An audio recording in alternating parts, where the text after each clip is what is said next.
Hi, I'm Annie. I have recently had a massive tidal wave. I'd like to share that with you. This is a tidal wave in the vein of Don't Control Me, Bro, and Where the Fuck is the Missing Information? This one got me good. It wrecked my physiology. I couldn't sleep, food was unappealing, my heart rate kept spiking. I was really upset. But over the years, I've developed a lot of coping mechanisms, and I can at least step outside of myself and observe myself. So I can observe that I'm feeling angry, I'm feeling helpless, and I think that at least being able to observe myself and name what I'm feeling and understand why I feel that way is really helpful. It's probably more comfortable than just feeling rage and not knowing why and not knowing what to do with it and not being able to convert it into anything productive. At least I have that going for me. But this was a big one. I have little observer freakouts all the time, like pretty much every day. You know, the computer doesn't work, the update killed the printer, all kinds of stuff. It's just normal. I get upset about things and I'm working on it. I'm working on double observing. I also have a partner who's a double observer. If I start to get too upset, I stop and I check in with him and ask him for advice. Now, a lot of times he just fixes the thing that's broken because he can very easily see the most elegant solution and fix things. You know, fix the computer. I couldn't zip my winter jacket this morning. It was so stupid. He zipped up my jacket for me. I couldn't figure out how to zip up my jacket because of the missing information. So I washed my jacket. You know how zippers have two little things at the bottom? One of them was zipped all the way to the top, and I forgot about the second one. So I was trying to zip it with just the bottom one. And I was freaking out because I couldn't zip my jacket. And I felt so stupid when he just like took the one from the top and stacked the two little, hardware things together and zipped my jacket up. I felt like such an idiot, like a 4-year-old. Once again, he saved me. He found the missing information and zipped up my jacket for me because I'm too dumb to wear clothes. But anyway, with this tidal wave that went wrong, he couldn't fix it, and he pretty much agreed that it was infuriating and that I had every right to be frustrated and pissed off. It was just one of those things. I'm feeling a lot better physiologically, and part of the reason is that I can pretty easily take nervous energy and convert it into creativity, and that makes me feel better. So rage and frustration gets my NE going, and I start thinking about creative possibilities. And then FI, self-amusing part, that will do things like dream up like funny, playful revenge scenarios that just make me laugh and make me feel better. So when I get really pissed, I feel like burning it all down. But instead, I'm pretty good at thinking of funny ways to exact revenge. And it's not exacting revenge on any one particular person. Usually it's like a collective, like a bureaucracy, or even just like thinking about a funny skit about how printers don't work. I don't know, something like that. It's funny inside my head. I remember shortly after I was typed in the objective personality system, I did an interview with Austin. You might know him from the objective personality community. He was kind of trying to guess my type live while we were doing this interview. And one of the questions he asked me was about control. Do I feel controlled? And at the time, I said, no, I don't feel controlled. That's not an issue in my life. But as I've thought about it for a while, I realized that that's really because I haven't allowed myself to be controlled. And I've made a million little decisions in my life that support my own autonomy and prevent me from being subjected to control by others. So for example, I've pretty much always been self-employed. I very rarely worked for other people, so I don't really feel like a boss is controlling me. I feel autonomous, independent, and like I'm creating my own life and making my own decisions for myself. So it's very rare that I feel controlled by other people or, outside agencies. And when I do, it's usually just some bureaucratic bullshit, some like the DMV or the IRS, creating red tape nightmares, headaches. When I was growing up, my mom was really not controlling. She really just gave me free rein to make my own decisions and direct myself. And as a result, there was nothing to rebel against. And I was was a really good kid. I made good decisions and I didn't get into trouble. I remember one time I was at a senior high school party and I drank too much, so I decided to sleep over. I remember I slept in a closet with a girl called Kate. You know, I probably wasn't even that drunk. I just knew that it was a rule that you're not supposed to drive when you're drunk. This was before cell phones. I didn't call my mom for some reason, maybe because it was already late, or maybe I just didn't feel like asking to use the landline. I don't know. When I got home the next morning, walked in, my mom acted like nothing happened. And I was like, what the fuck? Weren't you worried about me? Aren't you supposed to be worried about me when I don't come home? And she was just like, you're a good kid. I figured you decided to sleep over. She just totally trusted me. And she was right. I was a good kid. I did make good decisions. There was nothing to rebel against, and I'm a pretty level-headed person. I follow the rules. I make good decisions. So I have no memorable wounds from being controlled. So my professional license was due for renewal on February 1st. It's a massage therapy license. I turned in the application and paid the fee on January 12th because I wanted to get it over with and I didn't want to deal with it in February. I also have a driving license renewal due, and there's also taxes. That's like a lot of stupid things that are tedious, and I just thought I will knock this out in January, get it done, and then, I'll work on the driving license thing in February, and then I'll work on the taxes in March. Just kind of like spread out the bullshit. And I'm really proud of myself for doing a little bit of tedious adult bullshit every day. Every single day, I just pick something difficult and just get it done so that it doesn't all pile up, so that I don't feel overwhelmed. This morning, I shaved my poodle. I shaved and washed my poodle. It's my least favorite chore, and he doesn't much care for it either. It's just kind of an unpleasant job, but I love it when my poodle's clean. He's just smells so good, and he's so snuggly and handsome, and so I'm glad it's done. So the Oregon Board of Massage Therapists system for renewal is broken. It's dysfunctional. There's a lot of confusion about what the fuck they want from the massage therapists, and the communication is atrocious, and the wording of the directions on the application is not even that clear. Like, it's somewhat clear, but there are certain sections where you're just wondering, like, what do they want here? Should I do this or should I do that? So you're pretty much just like throwing shit at the wall, trying to give them what they want, but it's a little bit confusing. This renewal is due every 2 years, and when I turned it in 2019, I had trouble. There was miscommunication, and I was being as clear as I possibly could, and I'm still just kind of shocked by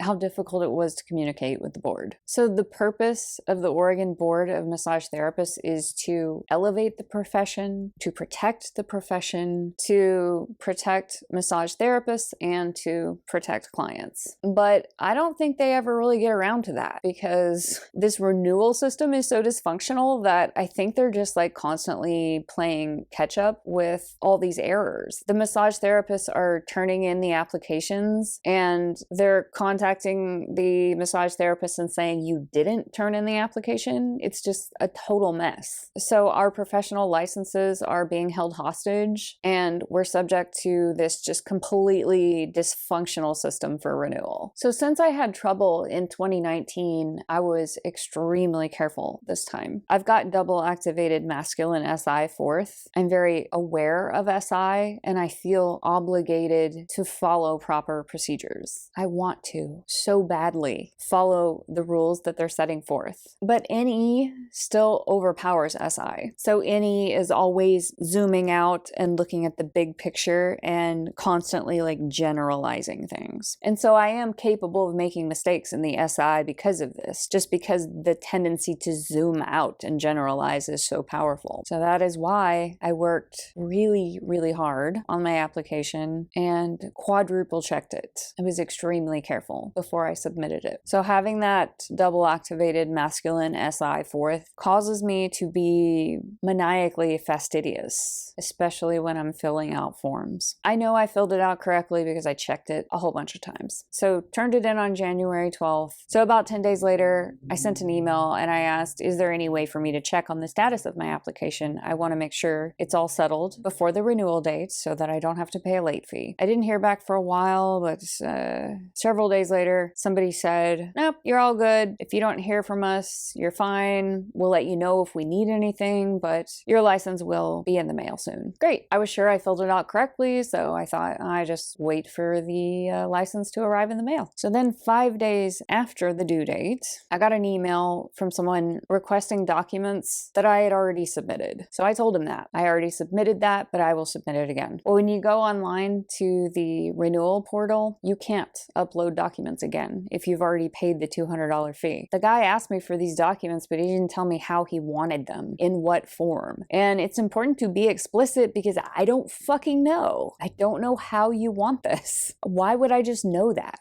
And so I emailed and asked, how do you want me to send you these documents? And I heard nothing. So I just made my own decision. I emailed them, I faxed them, and I sent them UPS with tracking, just to make sure. And not only did I send the documents that he was asking for, I sent everything. I sent every document that they could possibly need. And this took me all day. One of the reasons it took all day is because I had just updated my Mac the day before, and because of that, my printer no longer worked. That took quite a while to find the correct printer driver and get the printer to start working again. So more observer freakouts. So not only did I send in all of the documents, but I also took more classes because they were telling me that I hadn't turned in basic life support for healthcare providers, even though I had. And so I sent in the original certification, and I also took certification from another company. It was the same thing for cultural competency. That's only due every other renewal, so it wasn't even due this time, but I just decided to take another class, and I sent them the class that should have covered this year, and I also did another one. I still haven't heard from them. I tried calling, they don't answer,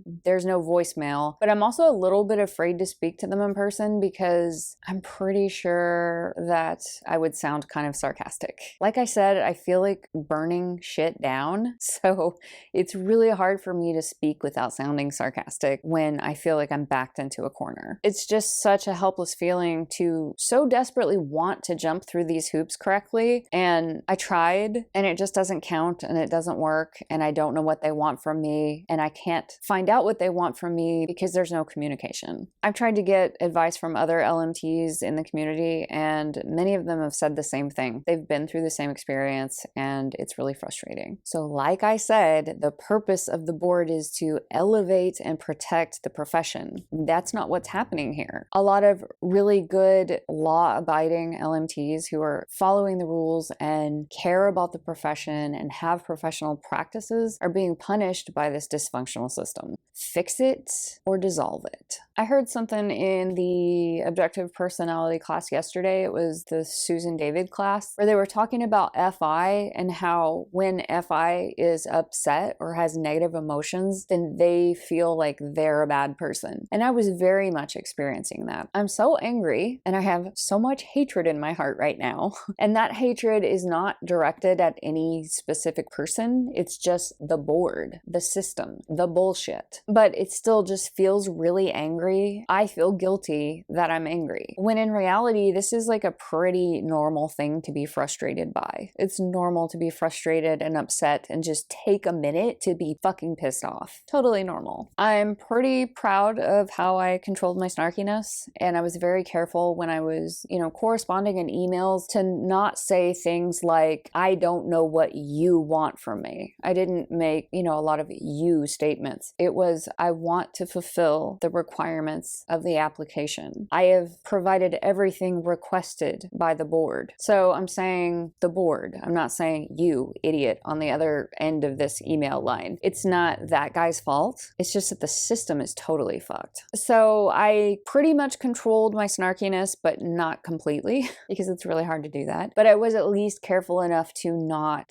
make it personal. So for one thing, I was ostentatiously clear and correct. I reminded them and quoted back to them their own rules and bylaws so that they would know that I know what those rules are. And I itemized everything that I turned in so that they would know that I know know that I gave them everything they were asking for. And I emailed it, and I faxed it, and I sent it by post with tracking. And that to me felt a little passive aggressive. And really, anytime I am explaining something to somebody that I think is obvious, I think you should know this, but I'm explaining it clearly, it feels passive aggressive. It feels like I'm being ridiculously clear because the person on the other end of the line is stupid. But with bureaucracies, you really have no other recourse. It's good to be crystal clear, even if the amount of clarity seems a little bit ridiculous. So that's what I did. I just played it straight and super duper clear. I did say one thing that was kind of snarky. I said, I really will do anything to get my application approved. Please don't hesitate to let me know if you need anything else. Because I know, and they know, that I already did everything that should be required of me. So I don't know what else to say. So like I said, it got me real good. I haven't been this upset in a long time. I'm a rule follower. Even if I don't agree with the rule, I follow it if that's what is collectively decided that we're doing. I even use my turn signal in my empty alley when I turn into my own parking space because it's the rule. I follow protocols. I desperately want to do what they want me to do, but I did that and it didn't work. And that's what makes me feel so helpless. They are in control of my license and there's nothing I can do about it because I don't know what they want from me. So this still isn't resolved, but I am feeling a lot better and I'm just going to keep trying to move forward. I kind of stopped checking in on the status of my application because they aren't emailing me back and I think they just need time and I need time to cool off. But at some point I will have to start asking again because I need my license. Like I said, I'm a rule follower. So if my license is expired, I'm not going to work. I will cancel all of my appointments. So at some point, I'll give them the rest of the week, but on Monday, I'm going to start asking. I will email them and ask again every day until I get an answer or some kind of result. I could be doing so much better things with my time. The amount of time and energy I've spent on this stupid application is ridiculous. When I'm a good massage therapist, I follow the rules. I'm following all the protocols. So I'm not the bad seed that they need to weed out. And so it just really sucks that all this bullshit landed on me, but it's also not just me. It's a lot of other people in the community just pissed off and frustrated about the system. Anyway, I'm sorry, this was so boring. There are so many more interesting things that I would like to talk about, but I just got fixated on this and that happens sometimes. It's embarrassing. I see other people get fixated on things and deciders probably think that this is insane to be so upset about, some renewal process because we all have to do these bureaucratic things and it's a nightmare and you just do it. You just deal with it and move on. It's just part of life. But I really wonder if many of these systems could be improved. Maybe they don't need to be this fucking stupid. Make a better system. Anyway, I have nothing more to say about this because I know this is just me ranting about, some personal grievance. It's not even interesting. So anyway, bye-bye.